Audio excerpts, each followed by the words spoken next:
우리를 하나님의 자녀의 특권을 허락하사 눈동자같이 지키시며 침 삼킬 동안도 놓지 않고 보호하시는 나의 아버지, 나의 하나님 감사합니다.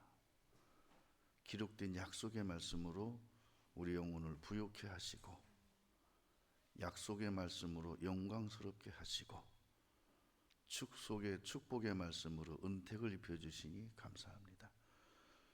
주 안에서 주시는 은총과 축복을 우리가 과감없이 누리며 살아가도록 우리에게 여유와 열린 마음을 주심을 감사합니다. 오늘도 말씀을 통해서 주님의 축복을 폭포수같이 내려 주옵소서. 예수님 이름으로 기도합니다.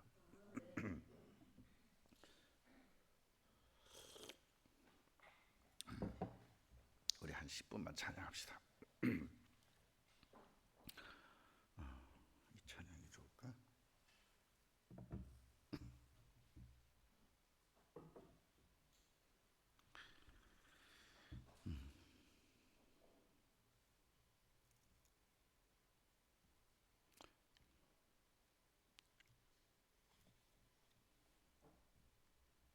뭐야, 엉뚱한 걸 줬다.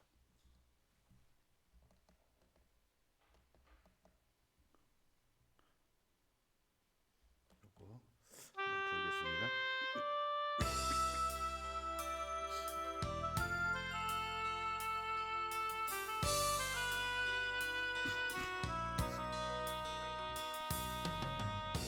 비바람이 갈 길을 막아도 나는 가리 주의 길을 가리 눈보라가 앞길을 가려도 나는 가리 주의 길을 가리 이 길은 영광의 길 이 길은 승리의 길 나를 구원하신 주님이 십자가 지고 가신 길 나는 가리라 주의 길을 가리라 주님 발자취 따라 나는 가리라 나는 가리라 주의 길을 가리라 주님 발자취 따라 나는 가리라 험한 파도 앞길을 막아도 나는 가리 주의 길을 가리 모진 바람 앞길을 가려도 나는 가리 주의 길을 가리 이 길은 고난의 길 이 길은 생명의 길 나를 구원하신 주님이 십자가 지고 가신 길 나는 가리라 주의 길을 가리라 주님 발자취 따라 나는 가리라 나는 가리라 주의 길을 가리라 주님 발자취 따라 나는 가리라 한 장 부르고 말씀 보겠습니다.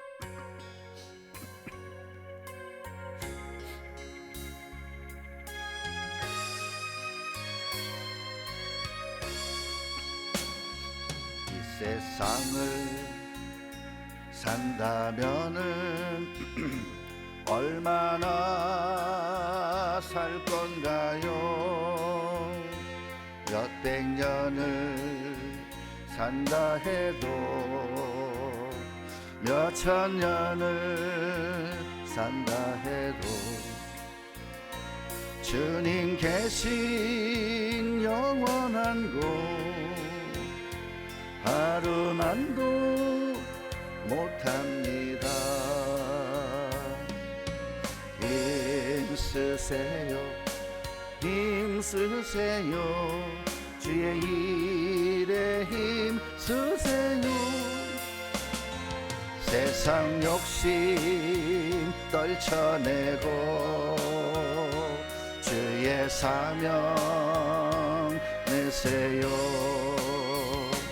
하늘나라 영광나라 우리 위에 있답니다. 부귀영화 세상 권세 일순간 지나는 단 하루를 살더라도 주님 위해 살아야 주님 오실 그날에는 통곡하게 된답니다. 전하세요, 전하세요, 주의 복음 전하세요. 우리 복음 기다리다 듣지 못한 부모 형제 하늘나라 영광나라 쳐다보고 은답니다.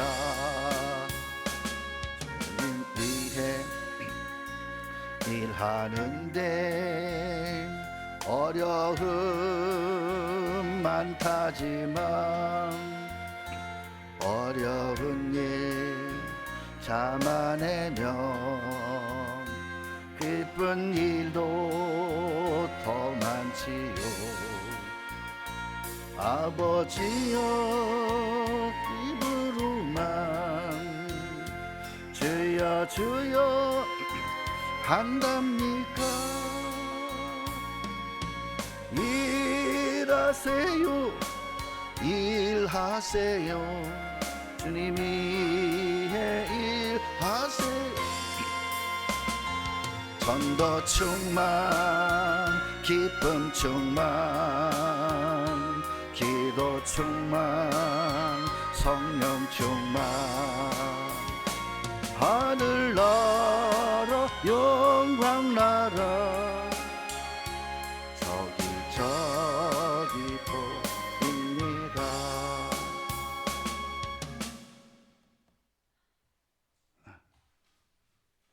기도 또 할 뻔했네. 기도합시다 하다가 정신줄을 바짝 잡아야지. 갈라디아서 4장 봅니다. 갈라디아서 4장 4절.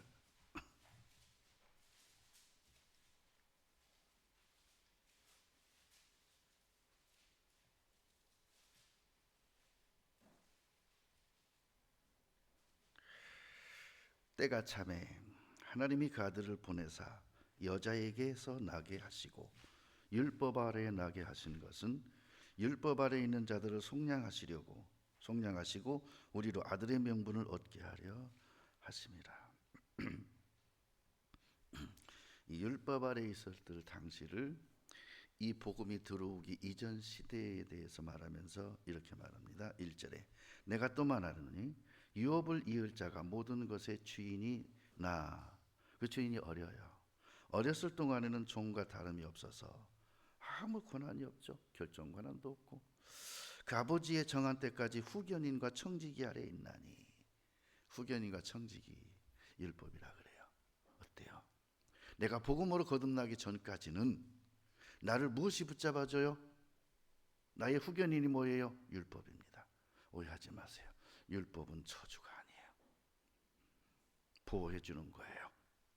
지켜서 보여주나요? 약속입니다. 율법도 약속이에요. 청지기 알아 있네. 청지기가 뭐죠? 후견인은 도와주는 거고요. 청지기는 지켜주는 거예요. 이와 같이 우리도 어렸을 때에 이 세상 초등학문 아래 있어서 종노릇하였더니 애기가 나가서 할 게 뭐 있어요? 맨날 넘어지고 맨날 깨지고 신나게 놀다 앞으로 탁 넘어지면 턱이 깨지고 무릎이 깨지고 까지고 심지어는 갈비가 부러지고 그리고 집에 와서 밥을 못 먹어서 끙끙 앓고 막 몸이 열이 나. 엄마 가슴이 아파요. 가슴이 아파요. 숨도 제대로 못 쉬어. 파스 발라줘. 안 돼. 진통제 먹여줘. 안 돼. 밤에 이제 응급실 가서 찍어보니까 갈비가 2개가 부러졌습니다. 어떻게 해야 돼요? 예. 압박분대를 다 감아주고 이게 붙을 때까지 있어주는 거예요. 그러면 너 다쳤으니까 꼬숩다. 아이고 잘됐어 이놈 새끼. 그럴 줄 알았어 이놈 새끼. 아파봐. 약도 안 발라줘. 파스도 안 발라줘. 병원에도 안 데리고 가. 그럼 후견인이 역할을 안 해주는 거예요. 내 아들이 내 딸이 성장할 때까지는 부모가 도와줘야 돼. 나이를 놓고 말하는 게 아니에요. 고등학교 때까지 졸업하고서 후견인이 끝나는 경우도 있어요. 애가 자수성가해. 심지어는 대학 졸업하고 결혼해서도 후견인의 역할이 아직 필요한 애들이 있어. 이건 나이로 말하는 게 아니라 그의 삶의 상황 속에서 말하는 거예요. 하나님은 나를 성령을 후견으로 보내주셨고 율법의 약속을 이루신 사실에 대하여 증거하는 나의 천사를 뭘로 보내주셨어요? 청지기로 보내주셨어요. 때가 참에 하나님이 그 아들을 보내사 여자에게서 나게 하시고 율법 아래 나게 하신 것은 율법 아래 있는 자들을 이제 후견인의 그늘에서 벗어나게 하고 속량하시고 우리로 아들의 명분을 얻게 하려 하심이라.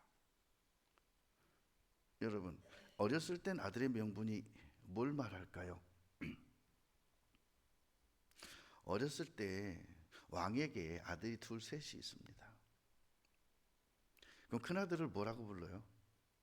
둘째 아들을 뭐라고 불러요? 왕의 아들을 대군마마. 첫째 아들은 세자저하. 똑같은 아들인데 왜 둘째는 대군이고 첫째는 세자일까요? 근데 놀라지 마세요. 뒤집힐 수 있어요. 바뀔 수 있어요. 세자가 대군으로 내려앉고 대군이 세자가 될 수 있는 기회가 있는데 누구의 역할이 가장 크냐면 후견인과 청지기의 판단이 이 애의 장래를 결정합니다.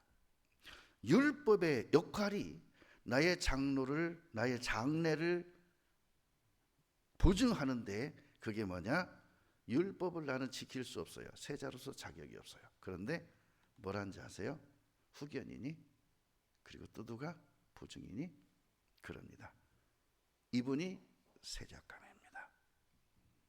이러이러한 부분에서 이러한 부분에서 이러한 부분에서 적임자입니다 하고 수시로 후견인이 청지기가 보고를 하고 왕도 수시로 물어봅니다. 오늘 어땠어? 오늘 어땠어? 여러분 청지기 입장에서 볼 때는 어린애가 잘하면 뭘 얼마나 잘해요. 후견인 입장에서 바라볼 때 어른의 기준에서 보면 턱택도 없죠. 뭘 봅니까? 장래를 보는 거예요. 현재의 율법의 차원에서 볼 때의 장래는 복음으로서 장자들의 총회에 들어갈 수 있는 특별한 탁월한 재능을 가지고 있습니다. 그럼 장자의 명분에 올려주는 거예요. 그래서 이렇게 말합니다. 율법 아래 있는 자들을 속량하시고 이제는 성장해버리잖아요. 율법의 역할이 필요 없습니다. 후견인의 역할이 필요 없습니다. 청지기 역할이 필요 없습니다. 그리고 이제 누가 필요해요? 그때부터는 호위무사가 필요한 거예요. 누가 필요해요? 호위무사가 필요한 거예요. 그때는 청직이 필요 없어. 후견이 필요 없어. 뭐가 필요해? 나에게는 나를 지켜주는 호위무사. 누굴까요? 놀라지 마세요. 청지기 역할했던 나의 천사가 내가 성장하고 나면 동일한 천사가 나의 지켜주는 호위무사가 되는 거예요. 거기에 성령께서 나에게 이 호위무사를 다스리고 거느릴 수 있는 권위를 주셔요. 힘은 호위무사만 못해요. 무술 호위무사만 못해요. 그러나 호위무사는 나를 절대 이길 수가 없어요. 힘으로 이기는 게 아니에요. 칼로 이기는 게 아니에요. 신분으로 이기는 거예요. 그래서 나를 뭘로 삼으셨다? 그분의 아들, 자녀. 6절 너희가 아들인 고로 하나님이 그 아들의 영을 우리 마음 가운데 보내사 아바 아버지라 부르게 하셨느니라. 예수님께서 이 땅에 사람의 몸으로 오신 것을 성육신이라 그래요. 성스러우신 분이 육신으로 오셨다. 그래서 이 성경의 7가지 관통하는 핵심 중에 4번째가 성육신 사건입니다. 때가 찼어요. 따라하세요. 때가 이루었다. 예수님이 오실 때는 때가 찼다. 나는 때가 완성된 시간. 하나님의 완벽한 타이밍에 예수님을 이 땅에 보내셨어요. 요한복음 1장 한번 보겠습니다.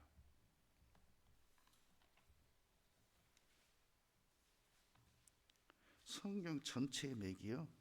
누구를 향한 거라고요? 예수님을 향한 거예요. 내게 대하여 증거하는 것이로라.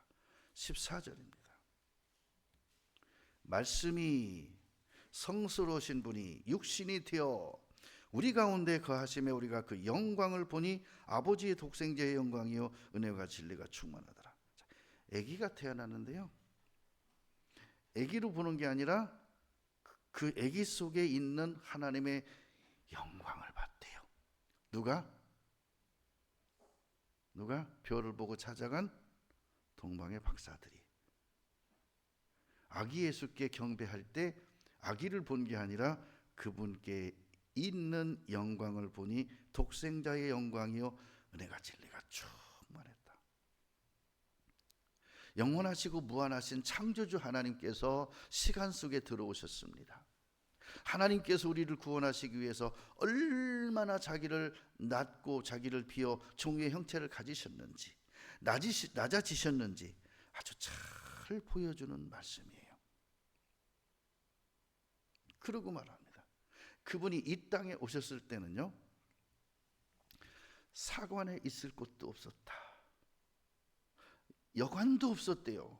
그때는 명절이었기 때문에요. 전부 예루살렘으로 베들레헴으로 전부 모여들기 때문에 전국에서 사관이 부족해 없어요. 근데 희한하게 갑자기 아기가 나오려 그러니까 마구간에 가서 말이 먹는 그 구유통을 씻어내고 거기에다가 옷을 피고 겉옷을 거기다 피고 거기다 아기를 낳아서 눕혀놓은 거예요. 얼마나 바닥이 딱딱할까요? 여러분, 우리 같이 이렇게 두꺼운 옷이 아니에요. 거긴 더운 지역이잖아요. 가벼운 거에 이렇게 그냥 우리가 이렇게 뭐 싸는 보자기 같이 얇은 것들을 이렇게 길게 해서 망토를 하고 있다 저녁에 덮고 자고 그러는데 그걸 2번 3번 겹혔다 해서 바닥이 오죽하겠습니까? 뱃속에 아늑한 곳에 있다가 그 세상도 험한데 구유 안에 딱 누웠을 때 그 아기는 말은 못하지만 나를 위해서 시작부터 고난이신 거예요. 나를 위해 이 땅에 오신 예수님은요, 만왕의 왕이시고 창조주께서 구해 놓으셨다는 것은요, 시작부터 곤고하셨다는 거예요. 자, 빌립보서 2장 한번 보겠습니다.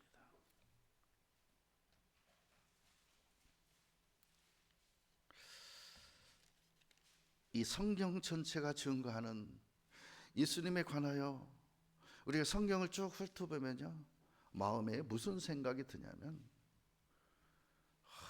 얼마나 감사한지. 우리 엄마도 나를 위해서 이렇게 못 해주셨는데 마음이 없어서가 아니에요. 해줄 만한 상황과 능력이 안 되셔. 우리 엄마는 혼자 먹고 살기도 힘드셨어. 우리 아버지는요, 애들 가르칠 만한 것도 없어. 그냥 혼자 열심히 살기 바쁘셨어. 마음이 없는 게 아니요. 근데 하나님은 그 마음을 직접 자기의 고난과 자기의 고통과 자기의 슬픔과 자기의 아픔을 통해서 우리의 근심과 그 아픔과 걱정과 염려와 고통을 그분이 다 걷어주신 거예요. 알고 보면 우리가 이렇게 대충 살아서는 안 되는 거예요. 그때 누가 그랬잖아요. 우리가 대침에서 어떻게 나왔는데. 그렇죠. 예수님이 나를 위해서 어떤 고난을 받으셨는데, 예수님이 나를 위해서 어떤 죽음을 당하셨는데 내가 이렇게 살아도 될까? 2장 6절입니다. 그는 근본 하나님의 본체시나. 본체라는 것은 하나님의 근본된 모습, 형체 그래요. 사람 하나님과 동등됨을 취할 것으로 여기지 아니하시고, 그러니까 하나님과 영광이 동등이시고 능력이 동등이시고 사역이 동등이시고 인격이 동등이신 그 하나님이 그 동등권을 다 내려놓으셨다. 인격도 그분보다 밑으로 내려오셨다. 피조물의 인격으로 동등됨을 취할 것으로 여기지 아니하시고 오히려 자기를 비어 동등된 권세를 다 내려놓고 종의 형체를 가져 사람들과 같이 되었고 사람의 모양으로 나타나셨음에 자기를 낮추시고 죽기까지 복종하셨으니 곧 십자가에 죽으심이라. 이것이 성육신의 본질입니다. 성육신의 본질이에요. 신기하죠. 이 근본 본체 이런 부분은 복음서에서 많이 기록하셨고 증거하시고 사도 바울이 그리고 사도행전에서 많이 증거하는데요. 놀라지 마세요. 빌립보서에서도 예수 그리스도의 본체와 형상과 그분의 몸을 죽여서 우리를 구원하시는 데까지 복종하셨다는 성경 전체가 이걸 말씀하고 있어요.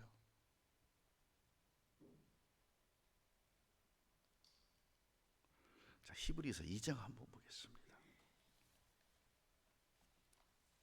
히브리서 2장 14절입니다.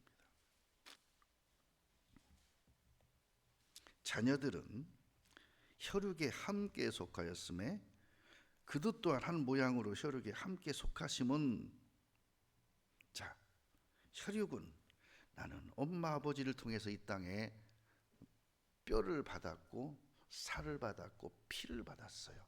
목숨은 하나님이 주셨고 그래서 우리의 모든 DNA를 부모를 통해서 받았어요. 그래서 내가 부모님께 속해 있는 거예요. 혈과 육에 함께 속하였죠. 자녀들은 부모에게 속해 있죠. 그도 또한 한 모양으로 혈육에 함께 속하심은 왜 하나님이신 예수님께서 이 땅에 사람의 모습으로 왔냐면 사람에 속하려고, 그래서 혈육을 받은 거예요. 마리아를 통해. 왜 받으셨냐? 혈육이 없으면 죽음 자체가 없기 때문에, 영혼은 죽지 않으니까 죽으려고 육신을 입은 거예요.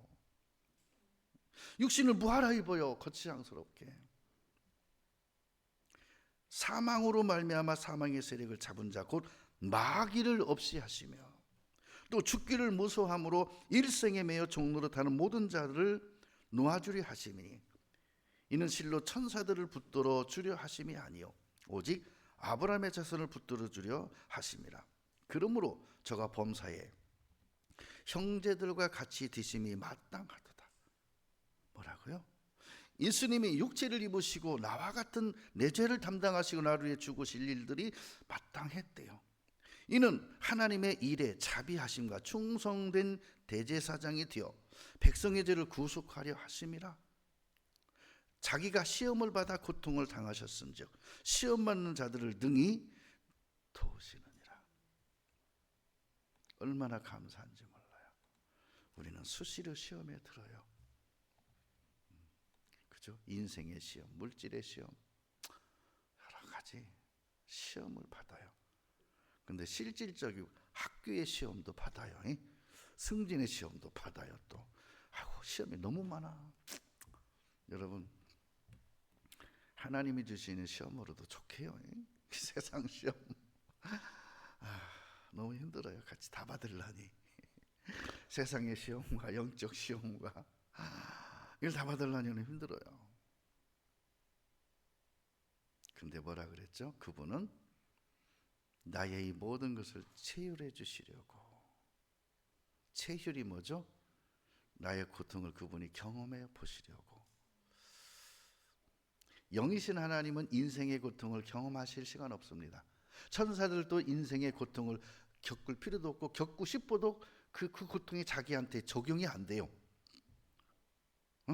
천사는요, 인간이 당하는 어려움을 나도 한번 겪어보고 싶어. 근데 그게 자기한테 위압이 안 돼요.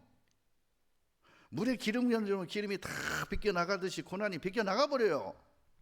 자기한테 고난이 안 묻어요. 묻어야 뭔가 씻는 일도 하거나 묻어야 이걸 어떻게 목욕이라도 하든가 하는데 묻질 않았는데. 그래서 예수님께서 내 죄를 담당하시려면요, 그 죄가 나한테 묻어야 되거든. 그 죄가 내 속에 담겨져야 되는데 그분이 육체를 안 입으면 그 죄가 그분한테 들어가질 않아요. 담기질 않아요. 묻지를 않아요. 그래서 온 세상의 죄를 자기에게 묻히려고, 자기 속에 담으려고 항아리를 준비하듯이 육체를 자기가 입으신 거예요. 히브리서 2장 보겠습니다.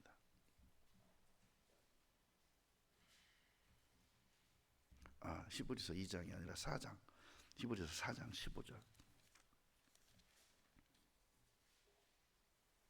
우리에게 있는 대제사장은 우리 연약함을 체휼하지 아니하는 자가 아니요 모든 일에 우리와 한결같이 시험을 받은 자로되 죄는 없으시니라.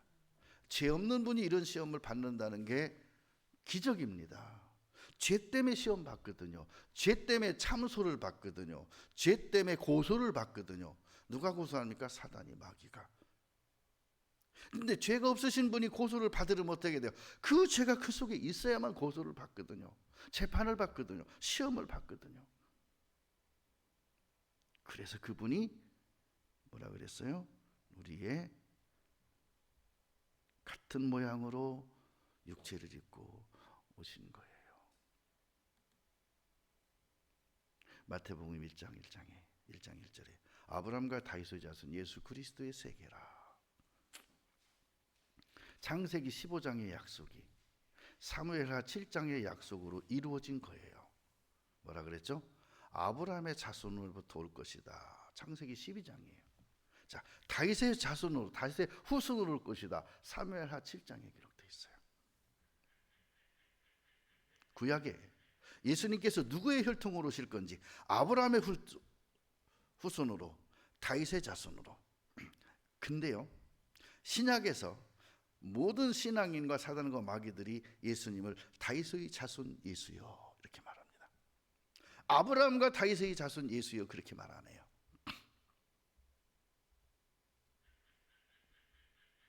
신기하죠? 근데 복음에 하나님의 의가 나타나려면 반드시 아브라함이 빠지면 안 돼요. 혈통의 시작과 근본이 없는 거예요. 여러분, 족보 없다 해서 그분의 조상이 없습니까? 족보 보세요. 그분의 원조 시험에 그 성씨를 쓰신 분이 우리 집의 시작으로 돼 있어요. 그 전분은요, 성이 없었고 이름만 없었기 때문에, 그렇죠? 그래서 그분 이상은 족보가 없었던 거예요. 있다 해도 성이 없었어요. 근데요, 족보에는 다윗의 자손으로부터 시작되지만 14대 10대 내려오지만 족보 위에는 누가 계시냐? 아브라함이 계셔요. 그래서 창세기 12장에 아브라함의 약속이 아브라함의 후손으로 올 것이에요. 사무엘 7장에 다윗의 자손으로 올 것이에요. 이 약속이 이루어진 거예요. 마태복음 1장 21절에 그랬습니다.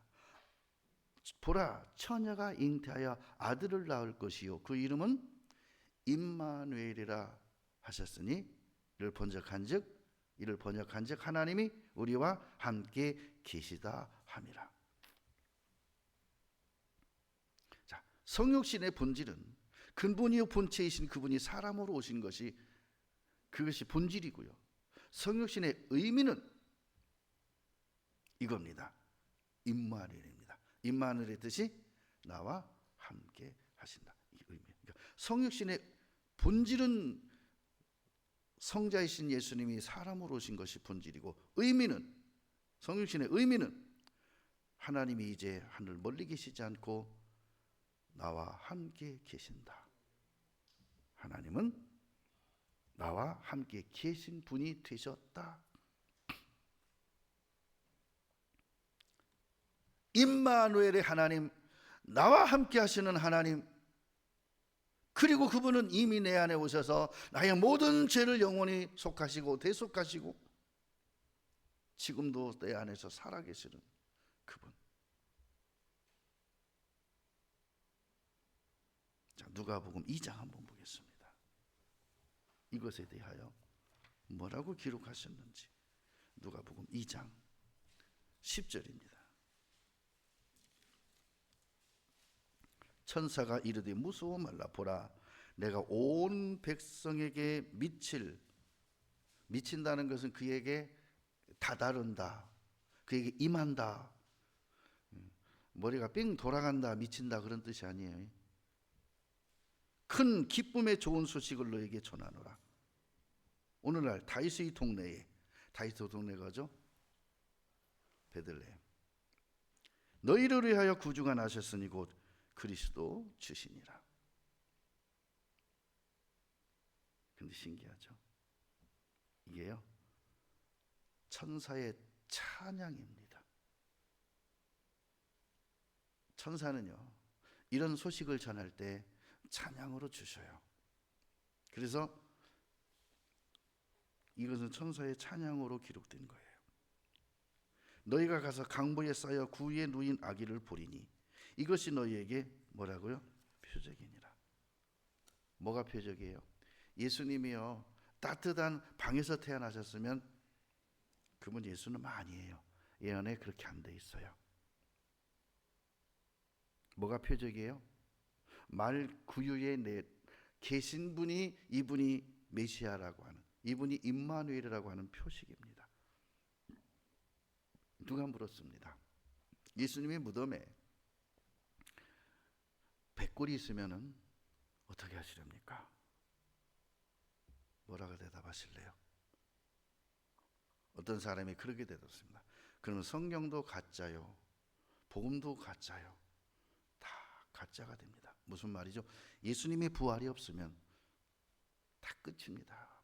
복음도 끝이고 죄도 해결된 게 없고 그분이 살아났어야 되는 거예요. 이렇게 대답했어요.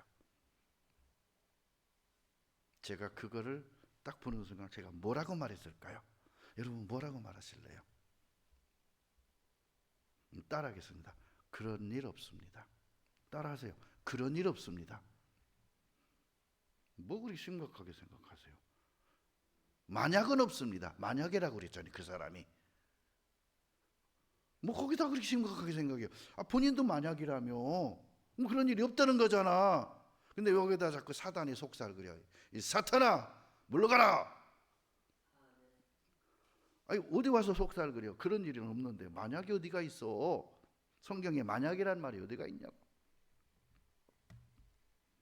호련히 허다한 천군이 그 천사와 함께 있어 하나님을 찬송하여 가로되 뭐라고요? 지극히 높은 곳에서는 하나님의 영광이요 땅에서는 기뻐하심을 입은 사람들 중에 평화로다 하니라.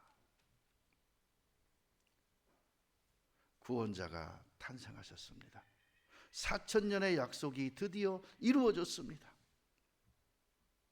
그래서 요한복음 1장 1절에 있죠. 태초에 말씀이 계시니라. 이 말씀이 하나님과 함께 계셨으니 이 말씀은 곧 하나님이시니라. 그리고 뭐라 하죠? 만물이 그로 말미암아 지은 바 되었으니 예수님은 창조주이시니에요. 창조주께서 피조물의 몸을 입고 오신 거예요. 골로새서에서도 기록됐어요. 1장 15절로 17절에 보면 하나님의 형상이시요. 그 뭐라는지 아세요? 만물이 그에게 창조되되. 여러분, 창조의 말씀이요 빌립보에서도 나오고 골로새서에도 나오고요, 요한복음에도 나오고요, 마태복음에도 나오고요, 레위기의 영원한 속죄법이요 골로새서에도 나오고요.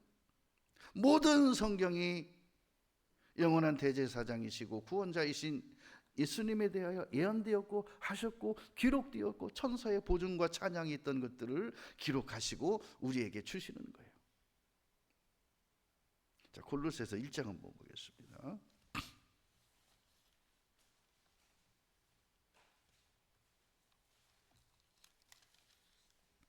15절에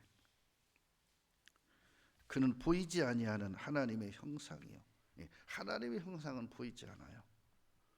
근데 육신의 눈으로는 보이지 않는데 성소를 통하여 들어가면 볼 수 있어요. 보여주셔요. 보여요. 제가 어려서부터 하나님 한번 보고 싶습니다 했는데요, 최근에 크게 다시 발동됐어요. 하나님을 좀 보고 싶습니다. 하나님 뵙고 싶습니다. 율법의 요구에 따르면 하나님은 볼 수 없습니다. 휘장이 가로막혀 있습니다. 그러나 그들에게는 보이지 않는 하나님의 형상이나 모든 창조물보다 먼저 나신 자니 만물이 그에게 창조되되 하늘과 땅에서 보이는 것들과 보이지 않는 것들과 혹은 보좌들이나 주관들이나 정사들이나 권세들이나 만물이 다 그로 말미암고 그를 위하여 창조되었고. 어느 분이 그렇게 물었대요. 저 하늘에 저 많은 별들은 왜 만들었대? 우주에 수많은 공간들이 있는데 그건 왜 만들었대? 답이 나와 있습니다. 하나님을 증거하기 위해서. 그냥 태양계 하나라면은요, 그것도 어마어마하지만 하나님의 스케일과 그분의 능력은 그 태양계 하나가 아니죠. 우주에, 그것도 3천억 개 이상의 우주에, 그리고 그보다 더 큰 천국이 창조되었고, 또한 그가 만물보다 먼저 계시고 만물이 그 안에 함께 이루었느니라. 만물이 그분 안에 다 이루어졌다. 그러니까 그 어마무시한 우주 공간이 그분 속에 있대요. 그분 속에. 이분 얼마나 크신 분입니까? 물질적 개념에서 보면 이건 불가능하죠. 그렇게 큰 분이 어디가 있어요? 그러나 육체가 아닌 영이신 하나님에서는요, 그 어마어마시한 그 우주와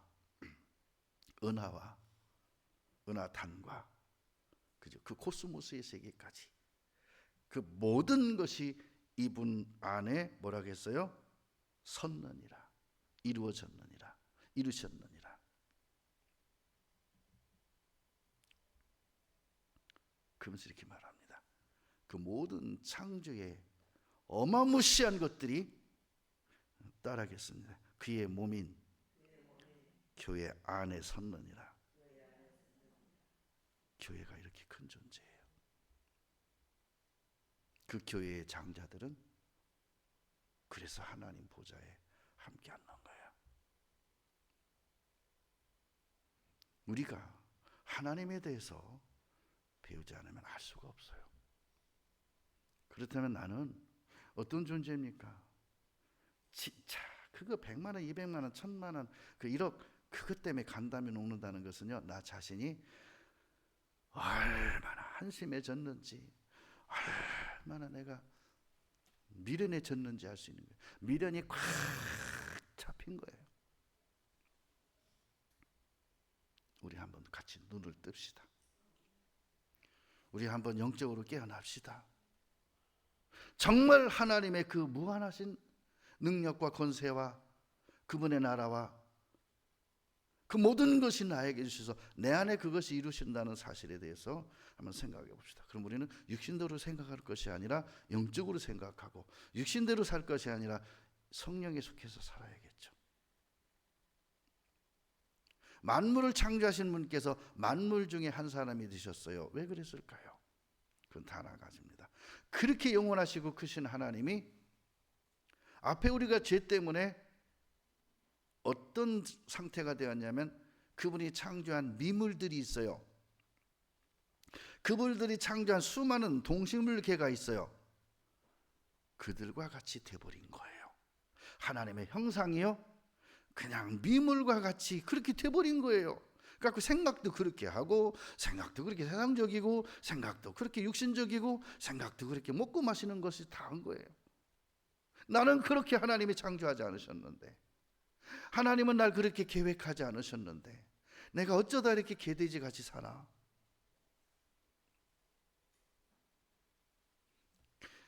이것을 해결해서 나를 다시 하나님의 형상으로 모양으로 회복시키기 위해서 하나님과 나 사이에 막혀진 지혜담을 하시고 예수님의 자기의 피로 하나님과 우리 사이에 화평을 이루사 화목하게 하셨다는 거예요. 이것이 그분의 영원한 속죄 속에 들어있는, 십자가 속에 들어있는 그분의 보혈 속에 들어있는 거예요. 1장 19절 봅니다. 아버지께서 모든 충만으로 예수 안에 거하게 하시고 그의 십자가의 피로 화평을 이루사 만물 곧 땅에 있는 것들이나 하늘에 있는 것들을 그로 말미암아 자기와 어떻게 되기를 원하셨어요? 화목하게 되기를 원하셨어요. 집에서 부모님과 자식이 반목하면 어떻게 돼요? 밥상머리도 불편해요. 같이 커피 한 잔 마시는 것도 불편해요. 같이 말만 해도 짜증이 나요. 근데 화목하면요, 엄마 입에서 나오는 말이 주옥 같아요. 아버지가 나한테 당부하는 말이요 진리예요. 자식들이 웃는 모습이 기쁨이고 행복이에요. 자식들이 즐거워하고 반말 먹고 방구 뿡뿡 껴도 그게 얼마나 그 소리가 그냥 수자폰 소리로 들리는지 몰라요. 수자폰이 뭔지 아세요? 금관악기인데 몸에 똘똘 말아가지고 위에다 탁 해놓고 부는 거 있죠. 한 그 세트 안에 두 사람이 있습니다. 몸에 또 감고서 이렇게 갖고 큰 나팔 있는 거 메고 다니면서 부는 거 있죠. 그 수자폰이라고 해요. 그 소리는요 붕붕 불면은 그래요. 붕붕붕붕 베이스를 깔아주는 거예요. 그리고 중간 베이스 까는 게 호른이고요. 이렇게 되고 밑으로 상한 거 달팽이처럼 생긴 거 그게 호른이고요. 이 두 가지가 베이스 형태를 찌는 거예요. 빽빽 대는 건 트럼펫이고 거기다가 빽빽 대는 것은 트럼본이고 이게 있잖아요. 이렇게 뺐다는 거예요. 제가 딱 2주일간 그거 밴드부에 들어갔다가 하도 때리니까 나와버렸어요. 왜 그렇게 옛날 음악 선생님한테 때려요? 그냥 때리는 게 아니라 와서 막 머리통을 2번 맞았더니요 머리가 팽팽 돌아. 이러다 죽겠다 싶어서 나와버렸어요. 펜싱부에 들어갔다 한 달 만에 나와버리고, 옛날에 몽둥이가 아니면 훈련이 안 됐나 봐. 왜 이렇게 때려? 난 때리는 맞는 거 제일 싫어했는데 안 때렸으면 그때 그대로 갔을지 몰라. 그 길로. 그죠? 여러분 신앙생활이 하나님이 그렇게 때리는 줄 아세요? 능력 주기 위해서 그거 잘하라고 때리는 줄 아니에요. 너는 할 수 있어. 너에겐 그런 재능이 있어. 넌 재능을 타고났어. 넌 하면 돼. 힘들어 죽겠어요. 고비야 요거 조금만 넘으면 이제 잘 될 거야. 힘내자. 아이스크림 사주면서 빵 사주면서 우유 사주면서 야, 한 번만 더 해보자. 괜찮아. 한 번만 더 해봐.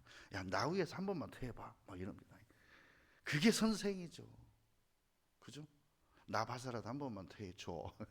이러면서 막 이렇게 사랑이 많은 분이 성령이세요.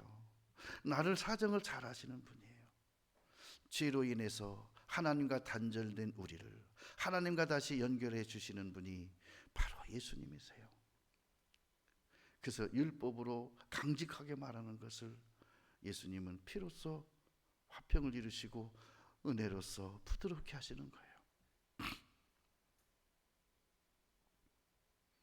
처음에요 악기 안 줍니다. 거기다 꽂아서 부는 거 있어요. 그 잊어버렸네 그 이름을. 악기에다 꽂아요.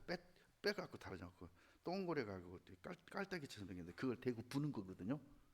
처음에 그것만 주면서요, 소리 날 때까지 하래. 안 됩니다. 그러면요, 먼저 한 애들이요, 나 이렇게 하는 게 되더라. 어떻게? 입술에 침 바르고서 침을 뱉어. 그럼 막 침이 나오면서 소리가 나기 시작해요.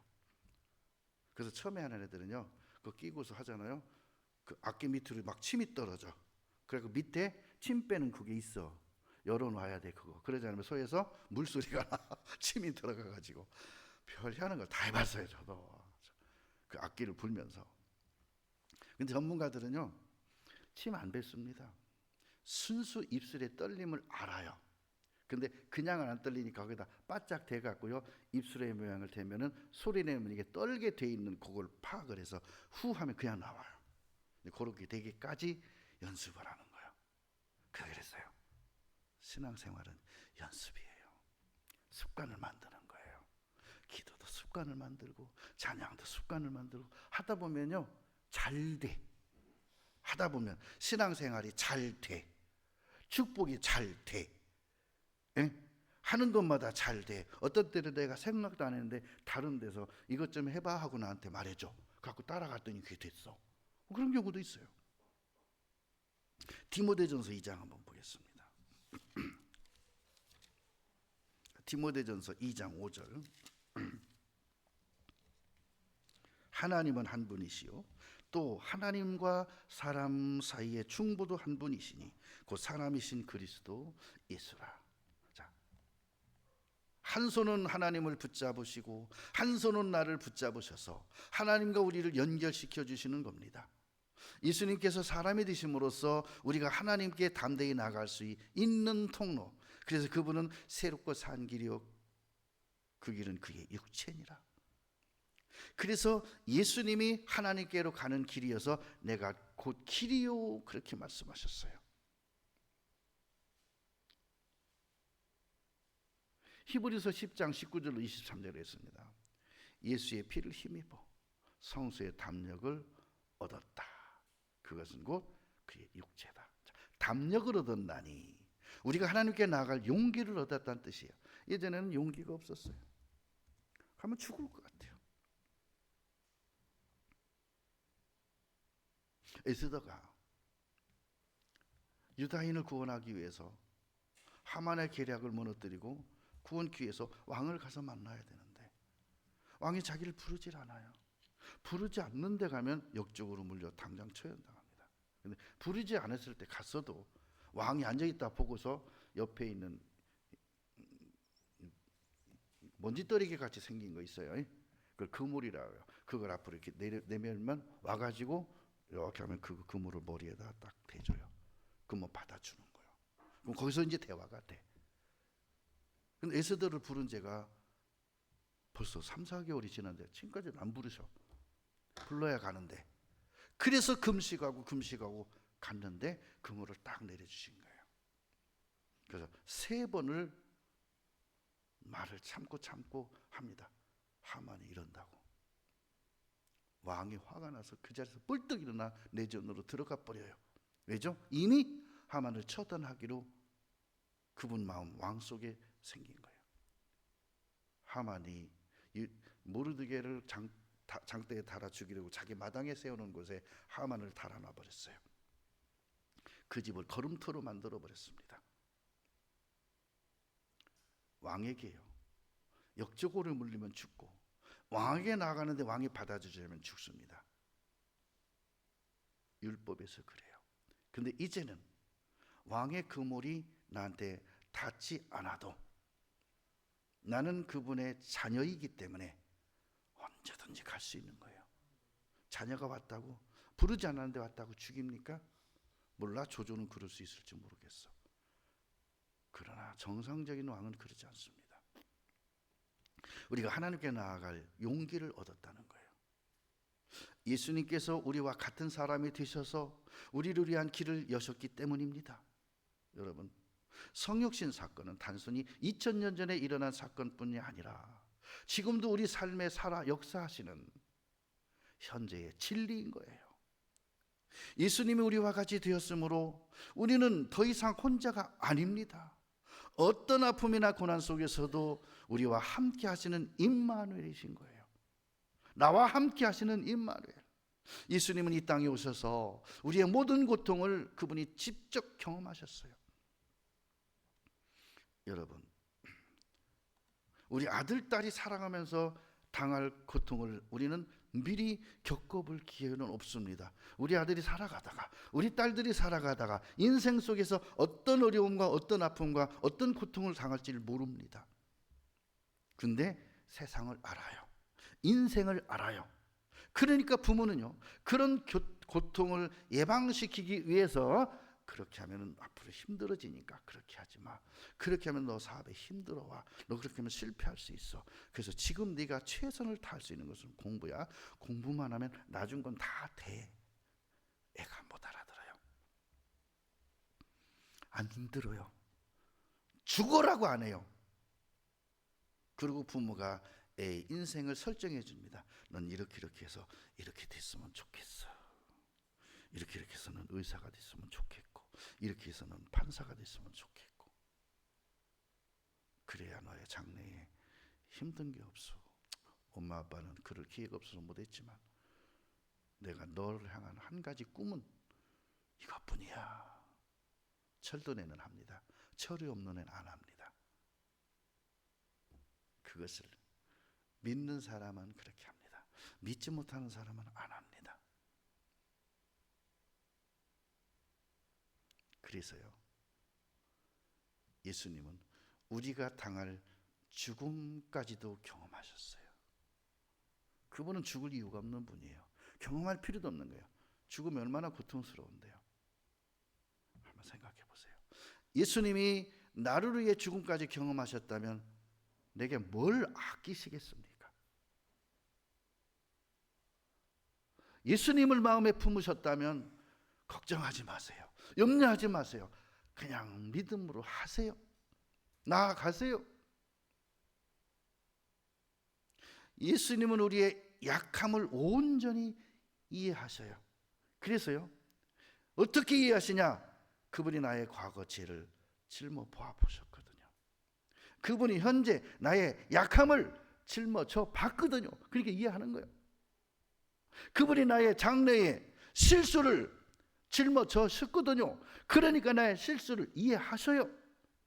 그냥 이해하는 게 아니라 아시고 약함하시고 실수를 아시기 때문에요, 그분은 옆에서 도와주려고요. 천사도 보내주고 성령의 깨달음도 주시고 말씀도 주시고 목사님도 보내주시고 기도의 형제 동역자들도 보내주시고 교제도 허락해 주시고, 그렇게 하나님은 우리를 도와주고 계셔요. 임마누엘 하나님이 나와 함께 해주셔서 감사합니다. 한번 고백해 보세요.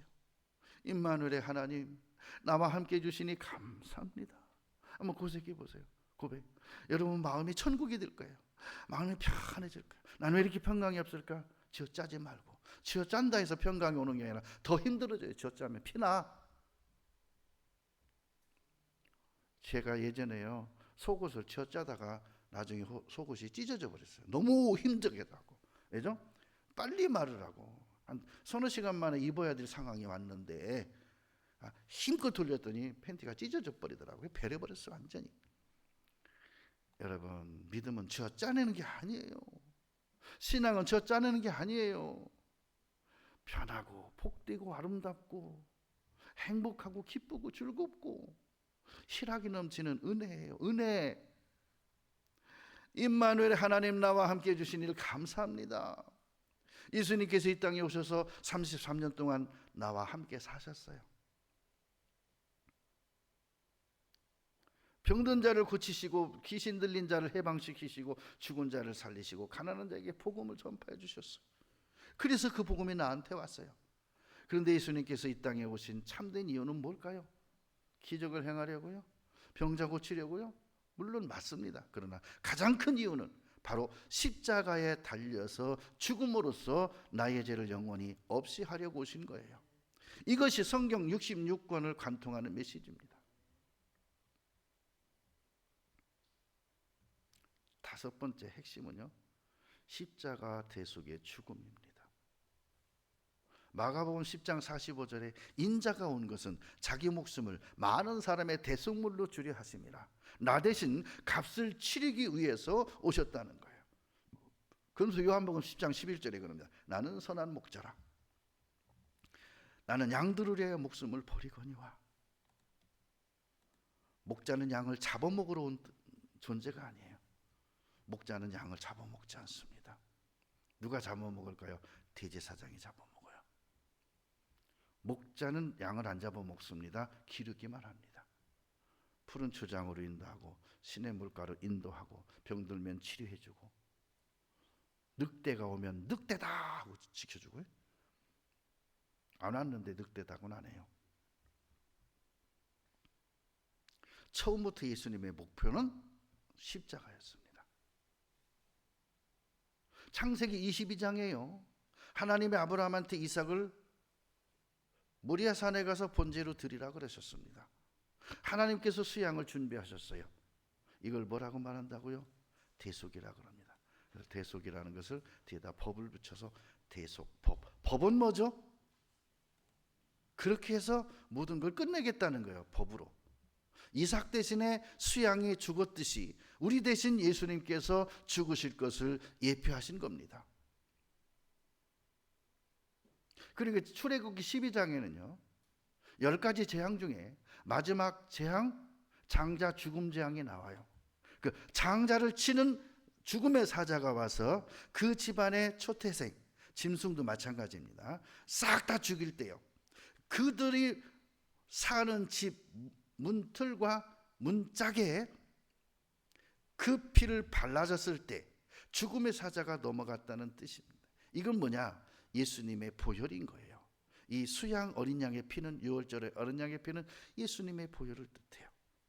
근데 이 보혈을 장로들이 발라줘요. 그들의 집에. 장로가 누굽니까? 교회의 어른들이에요. 그래서 교회는요 장로된 분들에게 순복하라는 말씀도 있고요. 그렇죠? 교회의 어른들에게 순복하라는 말이 있어요. 놀라지 마세요. 어린애들한테는 어른들이요 어떻게 보일까요? 구태연하게 보여요. 자기들 같은 순발력도 없고 말도 더럽게 느려.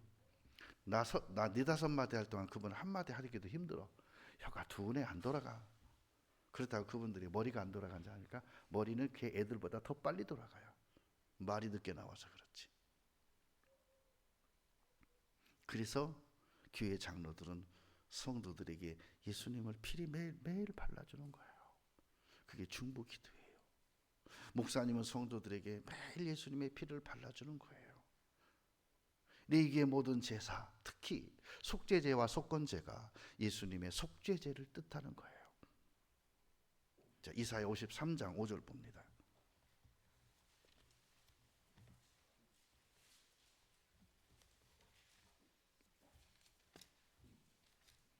신기하죠?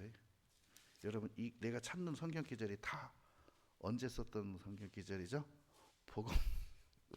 복음 말할 때 했던 말이잖아요. 내가 뭐 새로운 거 찾습니까? 여기서 지금 새로운 거 있으면 말해보세요. 내가 성경 찾은 것 중에 내가 늘 하던 성경이에요.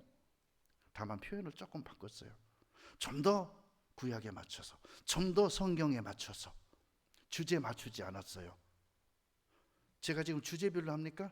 아니요, 성경의 맥을 지금 쭉 따라가고 있는 마지막 요한계시록회가 갈 겁니다. 5절입니다. 53장 5절. 그가 찔림은 우리의 허물을 인함이요 그가 상함은 우리의 죄악을 인함이라. 그가 징계를 받음으로 우리가 평화를 누리고 그가 채찍에 맞음으로 우리가 나음을 입었도다.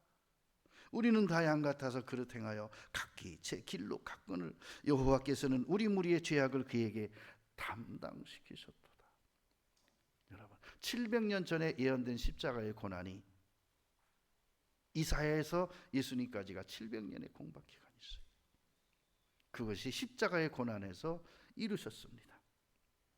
구약의 예언을 성취하셨습니다. 그런데 이렇게 말했어요.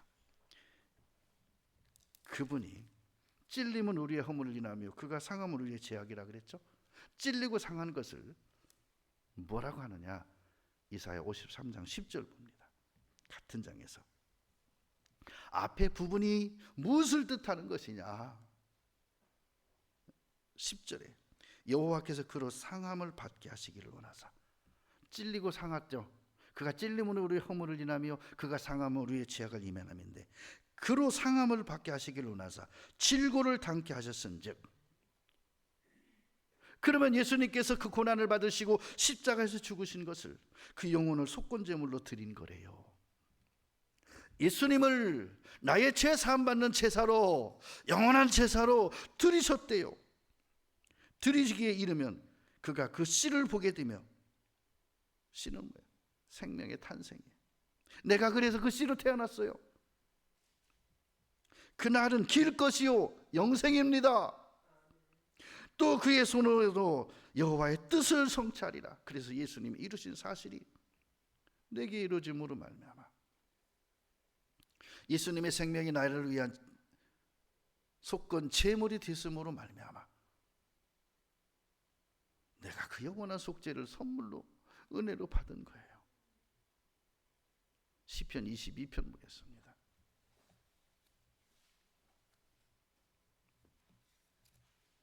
시편 22편 16절입니다.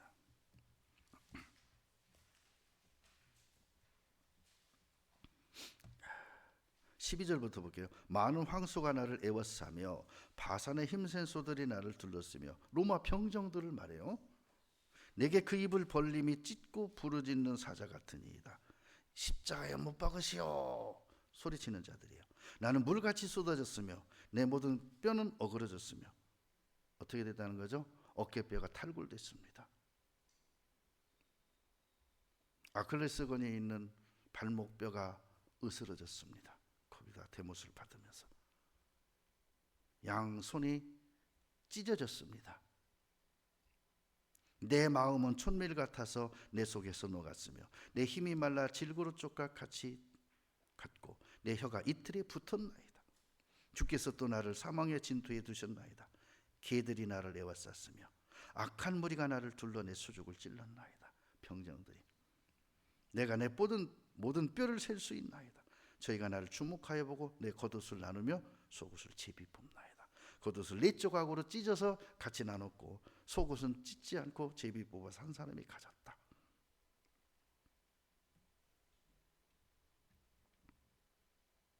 십자가에 손과 발이 못 박히는 것을 예언한 거예요. 흔들리지 마세요.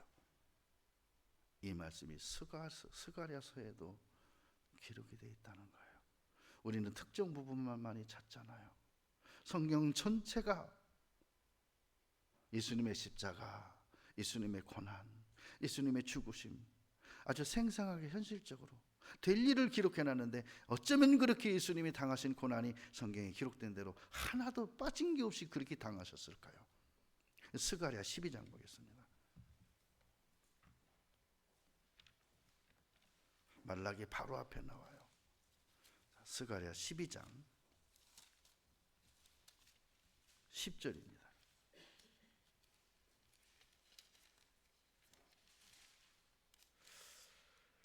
12장 10절. 내가 다윗의 집과 예루살렘 거민에게 은총과 간과하는 심령을 부어주리니 그들이 찌른 바 그를 바라보고 그를 위하여 애통하기를 독자를 위하여 애통하듯 하며 그를 위하여 통곡하기를 장자를 위하여 통곡하듯 하리라.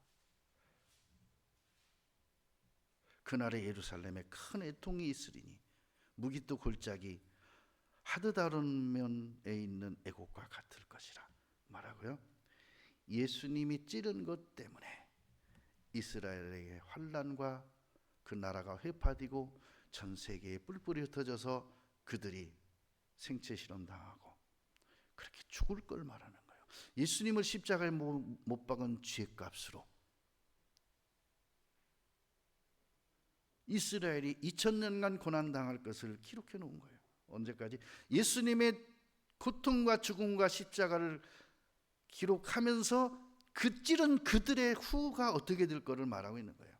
구약 전체가 십자가를 향해 달려가고 있어요. 구약이 지금 어디를 향하고 있어요? 예수님의 겟세마네 동산을 향하여 달려가고 있는 거예요. 말씀 자체가. 그리고 마침내 모든 예언이 성취되는 날이 왔던 거예요. 예수님이 체포당하시고 재판받으시고 십자가에 달리십니다. 그때 예수님께서요, 말씀을 구약에 예언된 것을 이루게 하려고요, 여러 가지 하는데 그 중에 하나가 엘리 엘리 라마 사박다니, 나의 하나님 나의 하나님 어찌하여 나를 버리셨나이까 함이라. 예수님을 철저히 버리셨어요. 왜죠? 죄 때문에 그런 거예요. 하나님께서 예수님을 버렸어요. 예수님이 하나님께 버림받았어요. 거룩하신 하나님께서는 죄를 보실 수 없기 때문이죠. 예수님에게 이제 죄가 있으니까 죄를 버린 거예요. 예수님께서 우리의 죄를 짊어지셨기 때문에 그 순간 하나님 아버지는 죄인과 교통을 끊으시는 거예요. 그래서 예수님의 부르심에 하나님은 응답하지 않으셨어요. 엘리 엘리 라마 사박다니 해도 하나님은 거기서 고개를 돌리셨어요. 부르짖는 아들의 음성을 듣지 않고 고개를 돌리셨어요. 죄 때문에. 고린도 후서 5장입니다.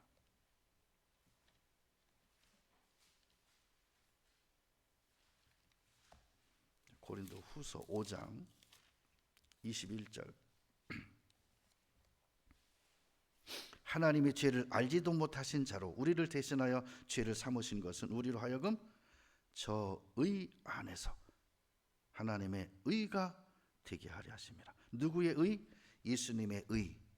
예수님이 모든 죄를 다 떨쳐버리고 이제 지옥도 떨쳐버리고 죽음도 떨쳐버리고 부활하셔서 그분은 의인으로 다시 살아나셨어요. 부활이 의인이에요. 그래서 예수님 안에서 하는 것은 예수 죽음과 부활을 통해 그분이 의롭게 여기심을 받으셨어요. 죄가 다 하나도 없이 되셨어요. 그분의 의 안에서 내가 하나님 앞에 의가 됐다. 그래서 뭐라 그러죠? 의인이 됐다. 예수님은 죄가 없으셨죠. 그런데 우리를 대신에 죄를 짊어지셨기 때문에 하나님께 예수님을 죄인으로 취급하신 거예요. 하나님 예수님을 뭘로 취급하셨다고요? 죄인으로 취급하셨어요. 얼마나 아프셨을까요? 내 죄가 아니고 남의 죄로다가요, 어떤 일을 당하면 상실감이 엄청 큽니다. 회사에서요, 내가 잘못한 게 아닌데 상사가 그 죄를 나한테 뒤집어쓰고 진 빠져나가고 오히려 승진했어. 그러고 나는 감봉됐어. 응? 내가 잘못 안 한 것 때문에 안 했는데 괜히 내가 지금 월급이 감봉됐다니까. 그래서 3개월치 월급이 안 나오고 거기서 20% 감봉돼갖고 3개월 후에 주겠대. 회사 다닐까요? 그만둬 버리지. 이 더러운 회사, 내가 굶어 죽어도 내가 여기 안 다녀. 어떻게 근데 그래도 참을 수밖에. 그래서 참는 사람도 있고. 여러분, 예수님이 하나님 앞에 죄인 취급 당할 때 죄인들이 예수님께 손가락질하면 얼마나 아플까요? 그죠?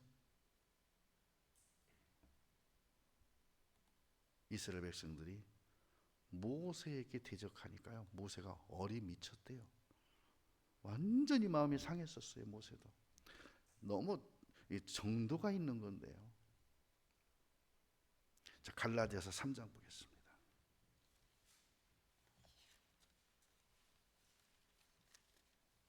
갈라디아서 3장 13절. 그리스도께서 우리를 위하여 저주를 받은 바 되사 율법의 저주에서 우리를 속량하셨으니 기록된 바 나무에 달린 자마다 저주 아래 있는 자라 하였습니다. 뭐라고요? 예수님께서 나 대신해서 저주를 받으신 겁니다. 내가 받아야 할 형벌을 예수님이 대신 받은 거예요. 한 젊은이가 교통사고 났답니다. 냈대요. 큰 사고였답니다. 이 경찰서에서 합의해야만 이게 형사처벌이 안 된대요. 합의하려고 했더니요, 그쪽에서 5천만 원을 요구하는 거예요. 갚을 돈이 없습니다. 아버지가 이 사실을 알게 됐어요. 그래서 집을 팔아가지고요 5천만 원으로 합의를 해줬습니다. 다 끝난 날 아들이 아버지를 찾아와서 그랬습니다. 아버지, 내가 사고를 쳤는데 왜 아버지가 갚으세요? 아버지가 딱 한마디 했습니다. 한번 따라하겠습니다. 너는, 따라하세요. 너는 내 아들이기 때문이다. 왜 갚아줬다고요? 난 하나님의 원래 형상대로 지음받은 존재인데 죄 때문에 지옥 가게 된 거예요. 죄값을 갚아주신 거예요. 난 갚을 길이 없어요. 한번 생각해 보세요. 하나님 왜 나를 구원해 주셨어요? 맨홀에 빠졌는데 왜 나를 건져 올렸어요? 넌 내 아들이니까. 남이 빠졌어도 건져 줄 텐데 넌 내 아들인데 내가 안 건져 줄까? 그걸 의심한다고? 우리 아버지는 남이 빠졌어도 건져줄 아버지인데 내가 빠졌는데 안 건져줬을까? 무슨 구원 의심이 들어? 아버지가 날 건져줬다는데, 아버지가 날 살려줬다는데, 그게 안 믿어져? 내 죄 사함 받았느니라 예수님이 말해줬는데 내가 그걸 안 받아들일 이유가 뭐가 있어? 내가 나올 수 없어서 그분이 날 건져 올렸고, 내가 죽는 자리에서 그분이 날 살리셨고, 남도 살리시는 분인데 우리 아버지가 죄인이니까 하나님 우리 아버지가 아니었다고요? 아니요. 하나님이 날 창조했는데 왜 내가 하나님의 아들이 아니냐고. 이놈의 교리가 사람을 갖다 다 망쳤어요. 죄를 지었어도 난 하나님의 자녀야. 탕자도 하나님의 아들이야. 용서하는 건 아버지고. 로마서 6장 13절에 죄의 삭은 사망이요 우리는 죽어도 그 빚을 갚을 수 없었어요. 죽어야 돼요. 그래서 예수님께서 대신 죽어주셔서 갚아주신 겁니다. 베드로전서 1장 한번 보겠습니다.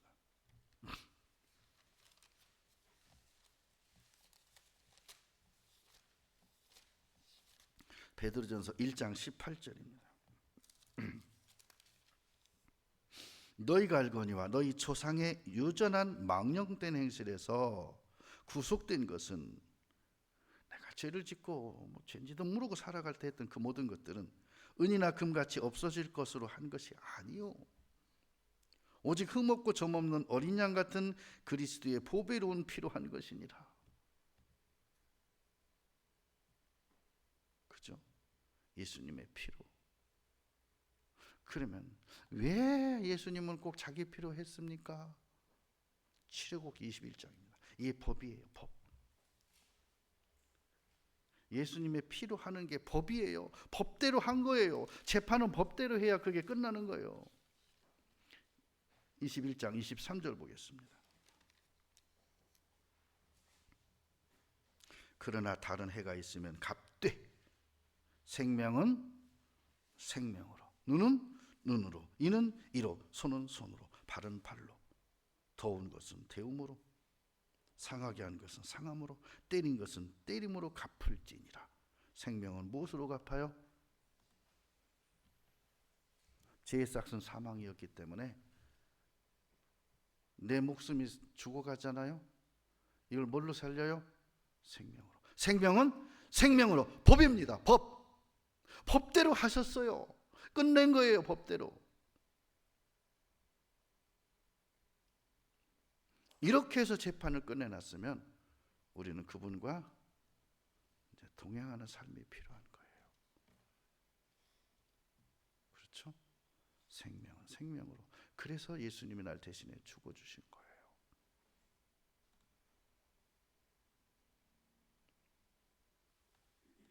오늘 끝내려고 했는데 다 못 끝냈습니다. 함께 기도하겠습니다. 은혜와 사랑이 풍성하신 아버지 하나님, 내가 아직 죄인 되었을 때에 그리스도께서 나를 사랑하시는으로 말미암아 내 죄를 영원히 용서해 주어 놓으시고 갚아 놓아 주시고, 어찌 그러셨어요? 너는 내 아들이니까 감사합니다. 나는 잘못한 것뿐인데 하나님은 무조건 용서해 주셨습니다. 나는 약한 뿐인데 강하게 해주셨습니다. 실수투성인데 온전케 해주셨습니다. 우리 삶 속에 이렇게 해주신 것들이 우리 삶으로 온전케 하시고 완전케 하시고 모든 일에 하나님 뜻 안에서 형통케 하심에 감사합니다. 우리 형제자매들을 축복해 주시니 감사합니다. 다만 하나님의 약속 안에서 우리가 좌우로 치우치지 아니하고 뒤돌아보지 아니하고 열심을 품고 주를 섬기며 사랑하도록 도와주옵소서. 예수님 이름으로 기도드립니다.